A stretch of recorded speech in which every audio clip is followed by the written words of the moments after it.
Hello everyone, my name is Anchal Verma and today we will do one shot of acids, bases and salts.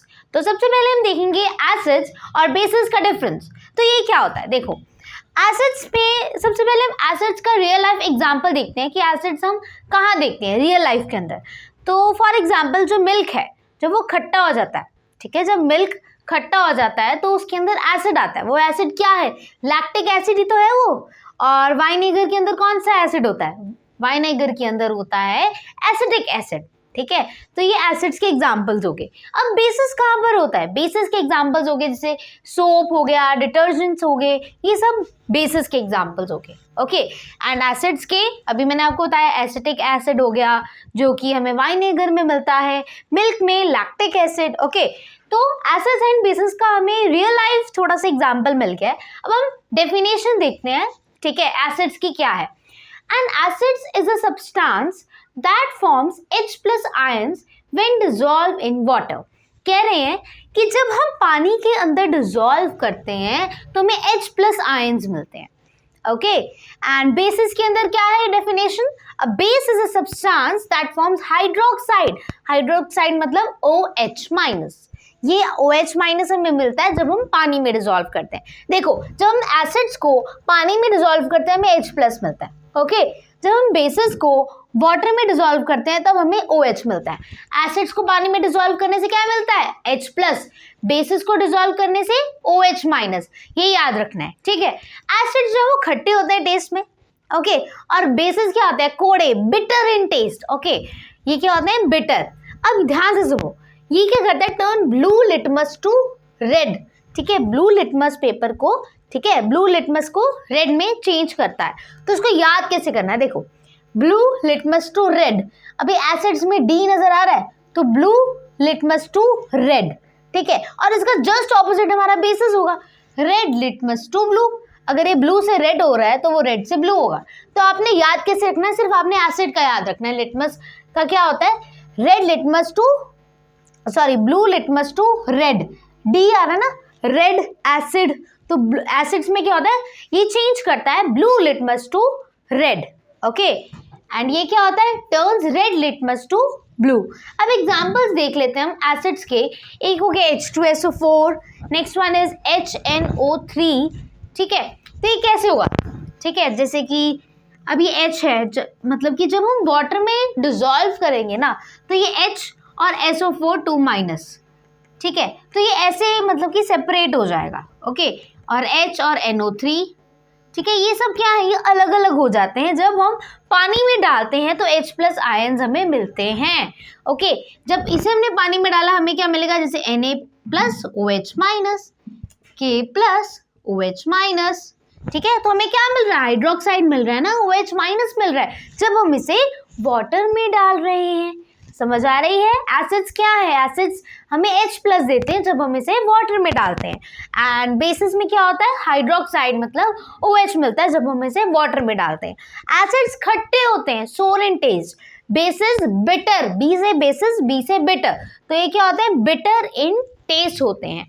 अब मैंने क्या बताया था, acid D आ रहा है ना, मतलब ब्लू लिटमस को रेड में चेंज करता है, acid blue litmus to red. अब ये तो उल्टा ही होगा, अगर ये ब्लू लिटमस टू रेड है तो ये रेड लिटमस टू ब्लू में चेंज कर रहा है।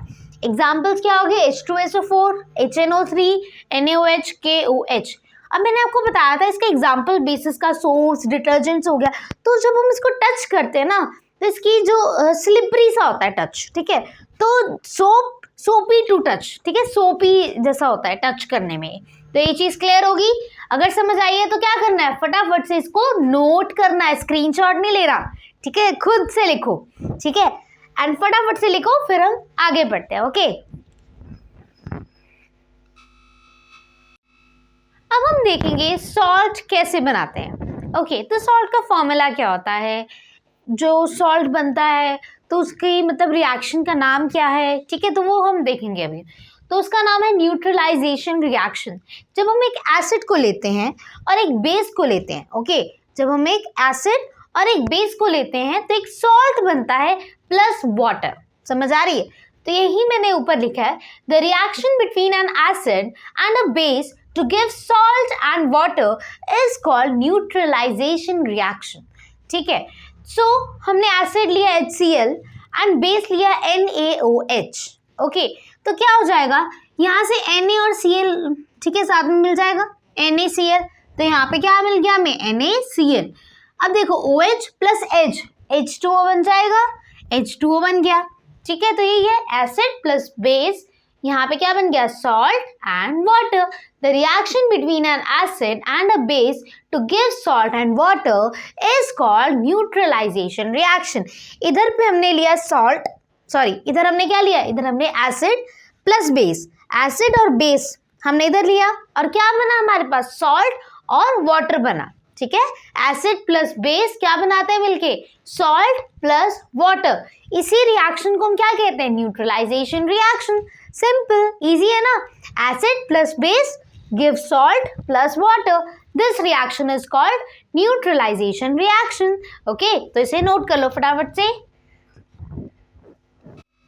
Now we will see how do metal carbonates and metal hydrogen carbonates reacts with acids. अब ये metal तो समझ आता है, बट ये कार्बोनेट क्या है, कार्बोनेट होता है CO3. ओके, तो इसके साथ देखो मेटल कार्बोनेट और मेटल हाइड्रोजन कार्बोनेट के साथ रिएक्ट करेंगे हम एसिड्स को. ओके, तो मेटल कार्बोनेट लेंगे या हम मेटल हाइड्रोजन कार्बोनेट लेंगे प्लस एक एसिड लेंगे, तो उससे क्या बनेगा हमारा सॉल्ट, कार्बन डाइऑक्साइड रिलीज होगी प्लस वाटर. अब यही क्राइटेरिया देखो, ये एक फॉर्मूला आप मान सकते हो, जैसे मैथ का फॉर्मूला होता है ना, ये फॉर्मूला है, फिर हम उसके अंदर वैल्यूज पुट कर सकते हैं. ठीक है, ऐसे ही करते हैं ना हम, तो इसे भी समझ लो साइंस का फॉर्मूला एक, जस्ट समझ लो. ओके, तो मेटल कार्बोनेट क्या है, मेटल सोडियम हो गया इधर. ओके, कार्बोनेट का फॉर्मूला क्या होता है CO3. ठीक है, तो CO3 क्या हो गया कार्बोनेट. तो मेटल की जगह हमने एक सोडियम लिया है, मेटल एक हमने सोडियम ले लिया, कार्बोनेट प्लस एक एसिड लेना था हमने हाइड्रोजन और क्लोरीन, उसे हम क्या कहते हैं हाइड्रोक्लोरिक एसिड. हमने हाइड्रोक्लोरिक एसिड ले लिया. फिर सॉल्ट बनना था, देखो Na और Cl. NaCl क्या होता है, नमक ही तो होता है, सॉल्ट बन गया हमारा NaCl. ठीक है, H2O, तो यहाँ पे H2O वाटर बन गया प्लस CO2, यहाँ से CO3. देखो जब जब कार्बोनेट होगा CO3 होगा तो CO2 तो रिलीज होगा ही होगा. ओके, तो अभी हमने क्या बात करी थी, मेटल कार्बोनेट या मेटल हाइड्रोजन कार्बोनेट. तो ये देखो ये मेटल हो गया, ये हाइड्रोजन एंड ये carbonate NaHCO3, metal hydrogen carbonate, sodium hydrogen carbonate. देखो सोडियम हाइड्रोजन कार्बोनेट उसी तरह ऊपर वाले की तरह ही सेम है ये. ओके, जस्ट फर्क इतना है, ये सोडियम कार्बोनेट है एंड ये सोडियम हाइड्रोजन कार्बोनेट है. ठीक है, एंड HCl ले लिया हमने, एसिड ले लिया, तो एक सॉल्ट बना, वाटर प्लस एक कार्बन डाइऑक्साइड रिलीज हुई. आपको एक ये फॉर्मूला जो ऊपर लिखा है ना ये बॉक्स में, ये चीज याद होनी चाहिए, मेटल कार्बोनेट हो या मेटल हाइड्रोजन कार्बोनेट हो, हमने बस एक एसिड लेना है. तो क्या बनेगा इधर, इस राइट साइड में क्या बन जाएगा, इधर देखो salt, carbon dioxide, water. Metal carbonate या metal hydrogen carbonate, salt, water और इधर कार्बन डाइऑक्साइड, और लेफ्ट साइड में एक एसिड भी आएगा. राइट, देखो मेटल कार्बोनेट या metal hydrogen carbonate plus acid होगा. राइट, एंड इस साइड क्या निकलेगा हमारा, इधर एक सॉल्ट, वाटर, कार्बन डाइऑक्साइड. देखो समझ आ गई. इस तरह से आपको पहले अपने माइंड में माइंड मैपिंग करनी है, अपने माइंड में याद रखना है कि इधर क्या होगा, मेटल कार्बोनेट या मेटल हाइड्रोजन कार्बोनेट प्लस एक एसिड लेंगे हम, एंड फिर क्या बनेगा इधर राइट साइड में, क्या बनेगा salt, water, CO2. That's it, so simple. आपने क्या करना है, इसे फटाफट से नोट कर लो. ठीक है, फिर हम आगे करते हैं. Okay, reaction of metal oxides with water. अब देखो इसे लर्न कैसे करना है. मेटल ऑक्साइड है इधर, ठीक है, हमने मेटल ऑक्साइड लेना है प्लस एक एसिड लेना है. ये दोनों क्या देंगे हमें, एक सॉल्ट देंगे plus water. Metal oxide plus acid give salt plus water. Simple. हमने यहाँ पे मेटल ऑक्साइड लिया है CuO, कॉपर ऑक्साइड, एसिड हमने हाइड्रोक्लोरिक एसिड लिया है, सॉल्ट, सॉल्ट हमारा क्या बना कॉपर एंड क्लोरीन, यही बनेगा ना. तो क्या बन गया कॉपर क्लोराइड. H2O हमारा वाटर बन गया, simple. Metal oxide plus acid give salt plus water. अगर हमारा मेटल है तो हमने उसके साथ एसिड लेना है, metal oxide plus acid give salt plus water, simple. यही अगर हमारा नॉन मेटल है तब हम बेस लेंगे, तो non metal plus base give salt plus water, non metal plus base give salt plus water. यही तो है नॉन मेटालिक ऑक्साइड जो है हमारा base, non metallic oxide plus base give salt plus water. ये चीज याद रखनी है, मेटल होगा तो एसिड लेंगे, नॉन मेटल होगा तो बेस लेंगे। ये चीज क्लियर होगी। तो नॉन मेटालिक ऑक्साइड हमारा है CO2 कार्बन डाइऑक्साइड, बेस हमारा क्या है देखो, कैल्शियम हाइड्रोक्साइड CaOH2, ठीक है। तो मैंने आपको पहले थोड़ी देर पहले ही बताया था कि अगर कार्बन डाइऑक्साइड होगा तो कार्बोनेट मतलब CO3 तो आएगा ही आएगा। तो देखो CaCO3 प्लस H2O, सिंपल सी बात है। Metal oxide plus acid, metal oxide plus acid give salt plus water. यही अगर मैं नॉन मेटल की बात करूं तो non metallic oxide plus base give salt plus water, that's it, simple. तो फटाफट से इसे नोट कर लो, फिर हम आगे करते हैं। ओके,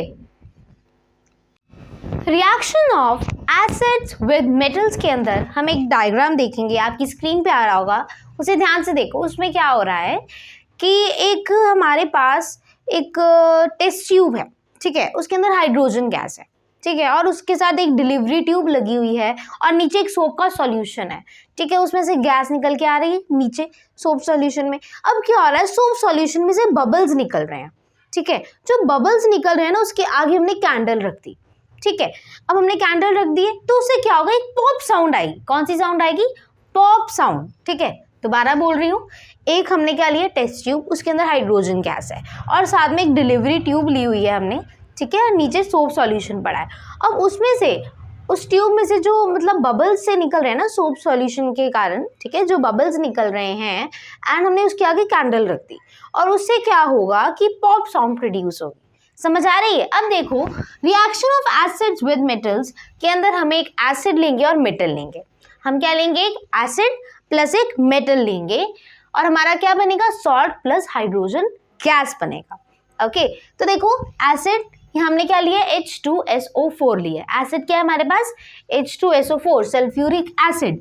मैग्नीशियम हमने एक मेटल लिया है। अब ये Mg और SO4 कंबाइन हो जाएंगे, MgSO4 बना देंगे, मैग्नीशियम सल्फेट, और H2 बेचारा अकेला रह जाएगा, विच इज हाइड्रोजन गैस। तो acid plus metal give salt plus hydrogen gas, Mg plus H2SO4 MgSO4 plus H2 which is hydrogen gas, and MgSO4 क्या होता है, मैग्नीशियम सल्फेट होता है, ठीक है। तो इसे नोट कर लो। Do acids and basis have common in something? क्या एसिड्स और बेसिस के अंदर कुछ कॉमन है, कुछ सेम है? तो क्या चीज सेम है, वो दोनों ही गुड कंडक्टर ऑफ इलेक्ट्रिसिटी हैं। Okay, both acids and bases are electrolytes which means that they are good conductor of electricity. Acids and bases both produce ions in water. ठीक है, तो इनमें क्या चीज कॉमन होगी, good conductor of electricity, because जब भी ये वाटर में जाते हैं ये आयंस प्रोड्यूस करते हैं। Acid H plus, basis OH minus देता ना, बताया था ना स्टार्टिंग में वीडियो के, जब हम डिफरेंस कर रहे थे एसिड बेसिस का, ठीक है। अब डाइल्यूशन क्या चीज है भाई, डाइल्यूशन क्या होता है, is the process of dissolving an acid और a base in a water. Water के अंदर एसिड और बेस डिसॉल्व करना is a highly exothermic one. इसका मतलब क्या है, एक्सोथर्मिक का मतलब होता है कि इसके अंदर बहुत ज़्यादा हीट प्रोड्यूस हो जाती है, ठीक है। क्या हो जाती है, बहुत ज़्यादा हीट प्रोड्यूस हो जाती है, इसलिए क्या है, हाईली एक्सोथर्मिक है। बस आपने ये डेफिनेशन याद रखनी है, dilution is the process of dissolving an acid and base, ठीक है। एसिड या बेस किसके अंदर, इन water, is a highly exothermic one, ठीक है, मतलब बहुत ज़्यादा हीट प्रोड्यूस होती है। बस ये चीज़ें आपने याद रखनी है। Okay, dilution is the process of dissolving an acid और base in water is a highly exothermic one. Okay, तो ये चीज़ क्लियर होगी। सो फटाफट से इसे नोट कर लीजिए, फिर हम आगे करते हैं। इंडिकेटर्स, इंडिकेटर्स क्या होता है, which show different behaviour and acidic और बेसिक, ठीक है, वो बिहेवियर बताते हैं, ठीक है। इंडिकेटर्स उन्हें कहते हैं जो कि हमें बिहेवियर बताते हैं वो एसिडिक में है या बेसिक में है। तो कुछ एग्जांपल्स देखिए, इसमें से क्वेश्चन पूछा जा सकता है एग्जाम में और पूछा भी गया है, ओके, प्रीवियस ईयर्स में। इंडिकेटर्स जैसे कि रेड लिटमस है, एसिड में क्या होगा, वो रिमेन्स रेड रहेगा, रेड ही रहेगा। जब बेसिस में क्या होगा, ठीक है, वो ब्लू हो जाएगा। रेड लिटमस किस में चेंज हो जाएगा, ब्लू में।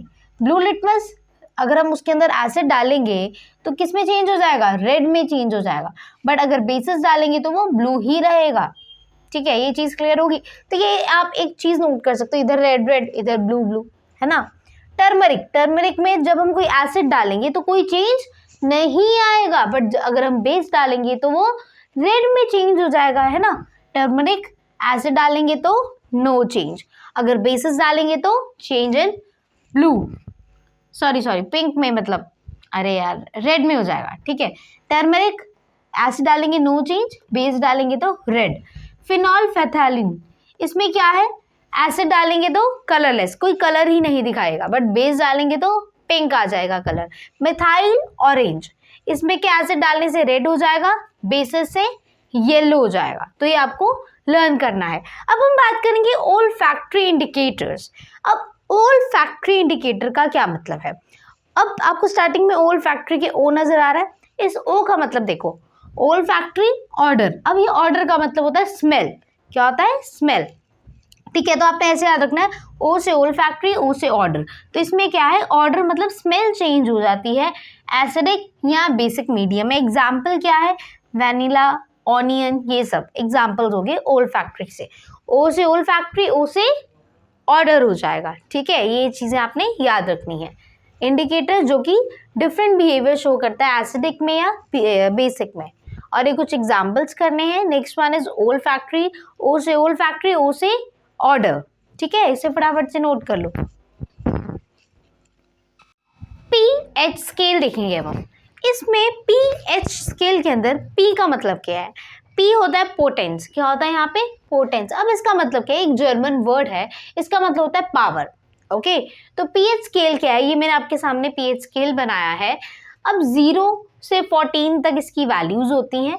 अब 0 to 7 मतलब ये जो लेफ्ट साइड वाला होता है वो एसिडिक होता है, ठीक है। ये वाली साइड क्या होती है, एसिडिक, और यहाँ पे क्या होता है, सारा बेसिक नेचर होता है, okay. And value less than 7 represents acidic solution, value greater than 7 represent basic solution. और हम कुछ एग्जांपल्स लेंगे, जैसे कि 7 जो होता है, ठीक है, 7 जो वैल्यू होती है वो होती है वाटर की, क्योंकि वो न्यूट्रल होता है, ओके।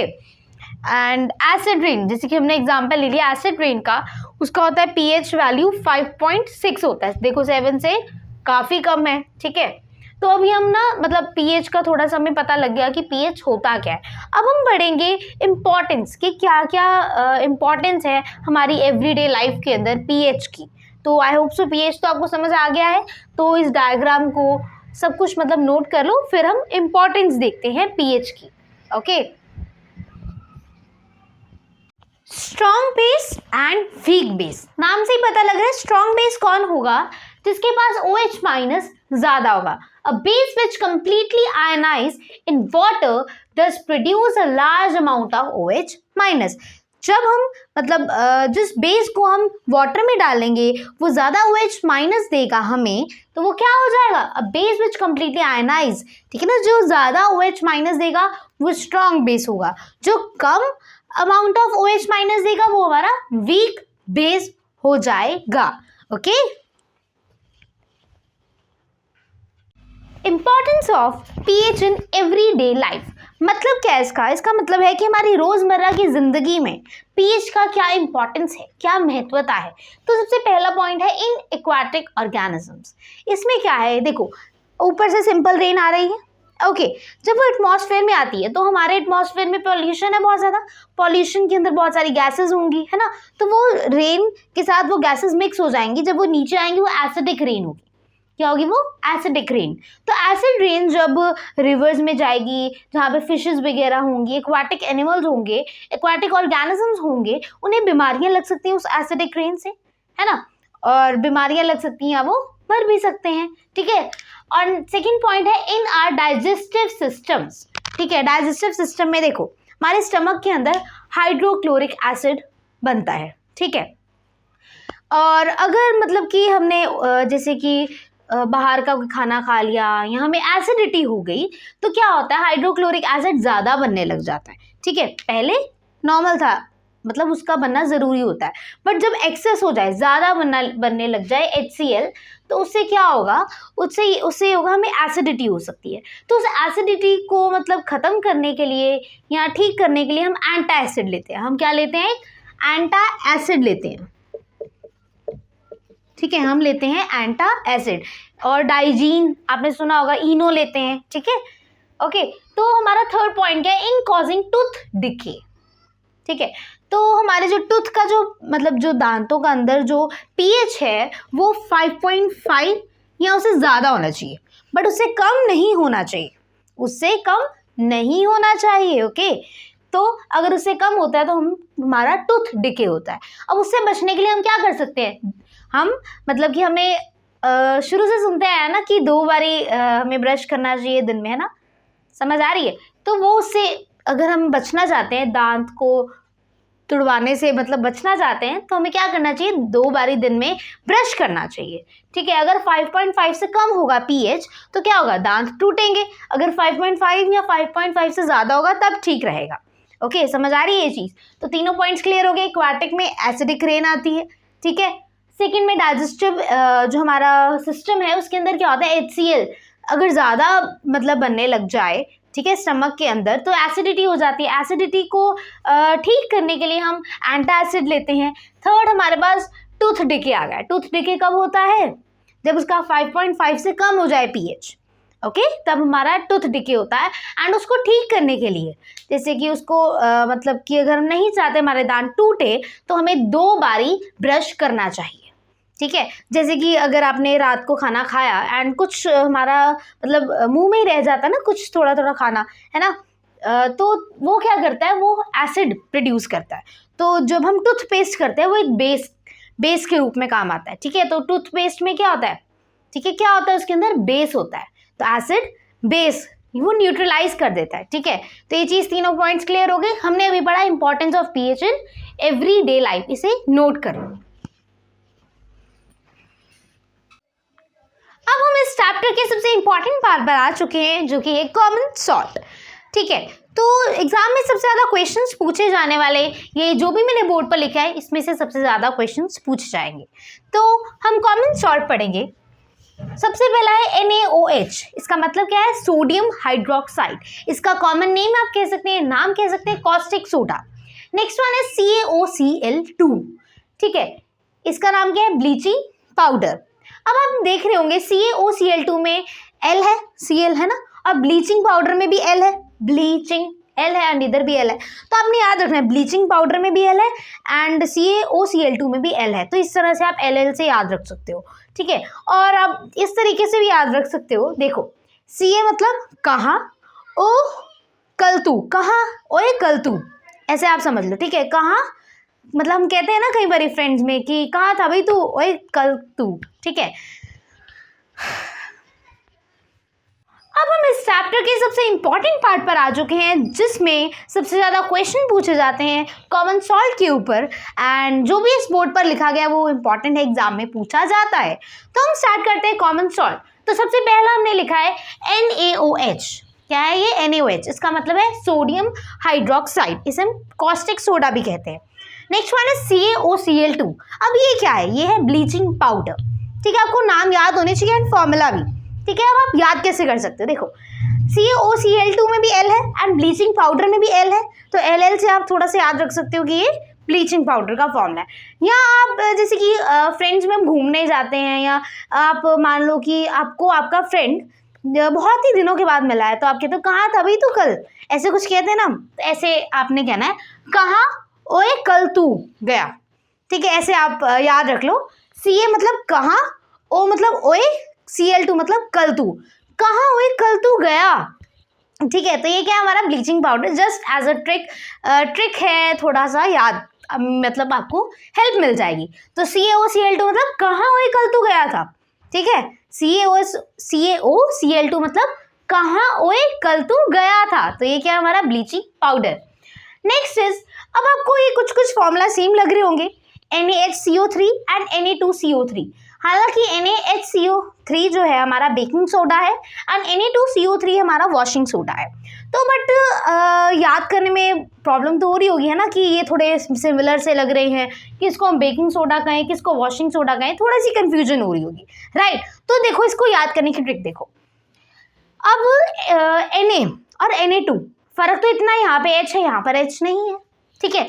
तो वॉशिंग सोडा का मतलब है Na2 है ना स्टार्टिंग में वॉशिंग सोडा, तो इसका मतलब समझ लो नहातू, ठीक है। Na2 मतलब नहातू, ठीक है। तो ये वॉशिंग से रिलेटेड हो गया, नहातू वॉशिंग से रिलेटेड, और बेकिंग सोडा Na, सिर्फ अकेला Na होगा, ठीक है। तो Na2 नहातू वॉशिंग से रिलेटेड, NaHCO3 हमारा बेकिंग सोडा हो गया, NaOH कॉस्टिक सोडा जिसे हम सोडियम हाइड्रोक्साइड कहते हैं, ठीक है। ब्लीचिंग पाउडर L बताया था, CaOCl2 कहाँ ओए कल तू गया, ब्लीचिंग पाउडर।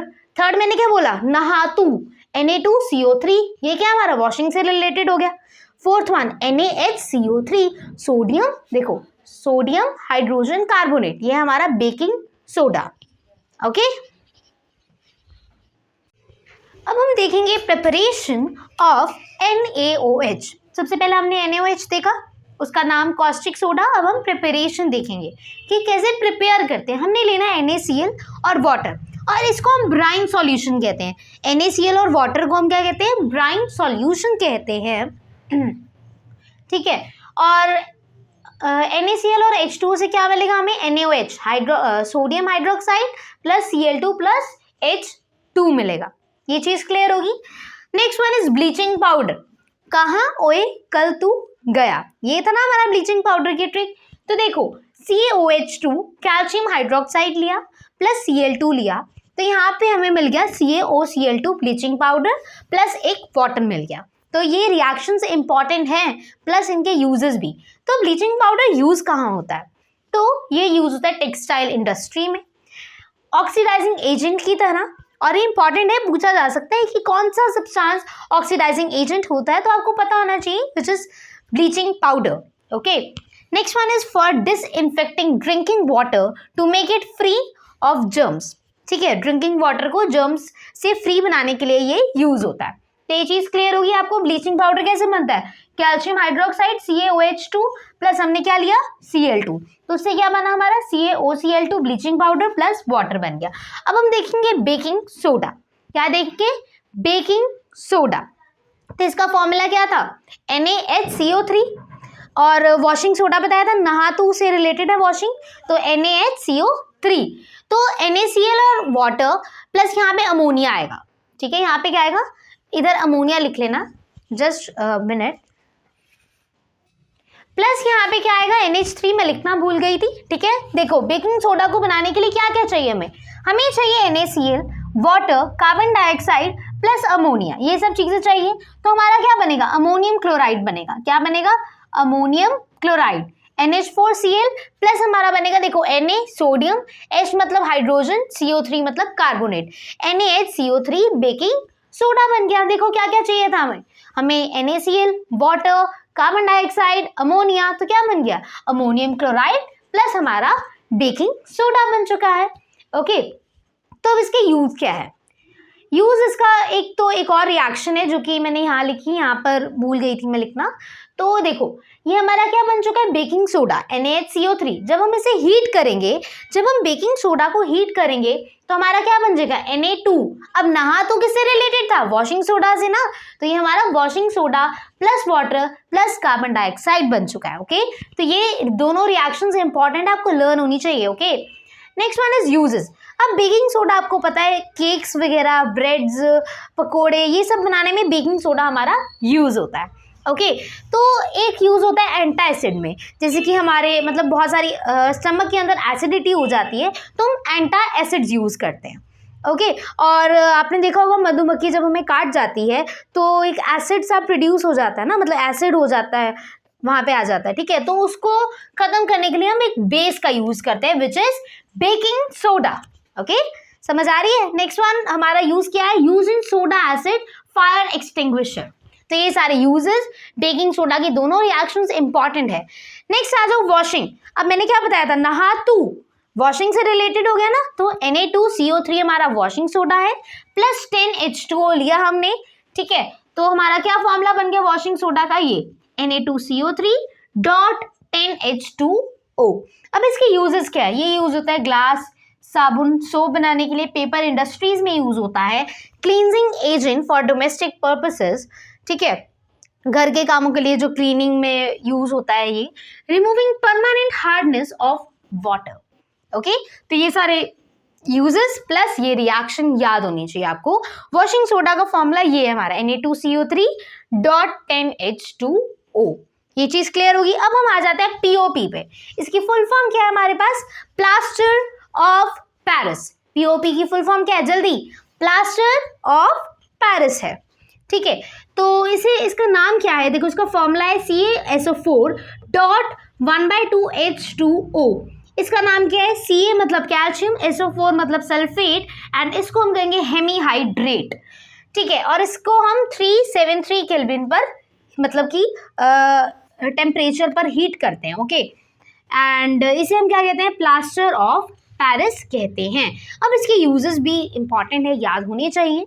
तो इसके यूजेस क्या है, टॉयज बनाने के लिए, डेकोरेशन के मटेरियल्स बनाने के लिए यूज होता है, ऑर्नामेंट्स वगैरह, स्मूथ सर्फेसेस को बनाने के लिए, एंड जब मतलब कि बोन्स फ्रैक्चर हो जाती हैं, ठीक है, इन द राइट पोजीशन, मतलब प्लास्टर चढ़ाते हैं ना उसके ऊपर, और ये यूज होता है गैप्स को फिल करने के लिए, वॉल्स के ऊपर, बिल्डिंग्स, होम्स, ये सब चीजें। तो ये पीओपी के बारे में हो गया, ओके। तो हम जस्ट थोड़ा सा फटाफट से रिवाइज कर लेते हैं। 4 कॉमन सॉल्ट पढ़े हैं। सबसे पहला सॉल्ट क्या हमारा, NaOH, sodium hydroxide. Next is bleaching powder, ये क्या था, कहाँ ओए कल तू गया, ब्लीचिंग पाउडर हो गया। थर्ड वन हमने क्या पढ़ा, baking soda, NaHCO3। And washing soda कैसे, नहा तू, ये क्या है, Na2CO3 हमारा हो गया वॉशिंग सोडा। NaOH की preparation, NaCl plus water brine solution लिया, NaOH Cl2H2 बन गया। ब्लीचिंग पाउडर, CaOH2 लिया प्लस Cl2 लिया हमने, तो क्या बन जाएगा, CaOCl2 plus water. Uses, textile industry, oxidising agent कहते हैं इसे हम, और ड्रिंकिंग वाटर में से मतलब जर्म्स निकालने में ये यूज होता है। बेकिंग सोडा में क्या है, NaCl, वाटर, CO2, अमोनिया लिया हमने, and ammonium chloride and sodium hydrogen carbonate, जो कि हमारा बेकिंग सोडा है। एक तो ये रिएक्शन होगी। अगर हम यही हमारा जो बेकिंग सोडा, इसे हम हीट करते रहे तो हमारा वॉशिंग सोडा बन जाएगा plus water and carbon dioxide आएगी साथ में। इसके यूजेस, एंटी एसिड्स, जब हमारे एसिडिटी हो जाती है बहुत ज़्यादा तो एंटी एसिड यूज़ करते हैं, और सोडा एसिड फायर एक्सटिंग्विशर में ये यूज़ होता है। Washing soda Na2CO3 dot 10H2O हमारा इसका फॉर्मूला है। यूज कहाँ का होता है, glass, soap, paper industry, cleaning वगैरह में यूज होता है। परमानेंट हार्डनेस निकालने के लिए वाटर की ये यूज होता है। अब प्लास्टर ऑफ पेरिस क्या होता है, POP, ठीक है। इसका formula calcium sulphate hemihydrate and CaSO4 dot 1/2H2O होता है, ठीक है। ये टॉयज, मटेरियल्स, डेकोरेशन के बनाने में यूज होता है। स्मूथ सर्फेसेस एंड फ्रैक्चर जब बोन्स हो जाती हैं उसके ऊपर प्लास्टर डालते हैं हम, ठीक है, सपोर्ट के लिए, एंड गैप्स को फिल करने के लिए वॉल्स एंड बिल्डिंग्स में यूज होता है। एंड लिसन, ये जो भी लिखा है बहुत ही इंपॉर्टेंट, इसका स्क्रीनशॉट नहीं लेना, इसका स्क्रीनशॉट नहीं लेना। जब मैं कहती हूँ नोट करना है, इट मीन्स आपने इसे नोट करना है, ओके। तो इसे फटाफट से सारा का सारा नोट करना है, स्क्रीनशॉट नहीं लेना है, ठीक है। फटाफट नोट करो, फिर हम आगे करते हैं, ओके।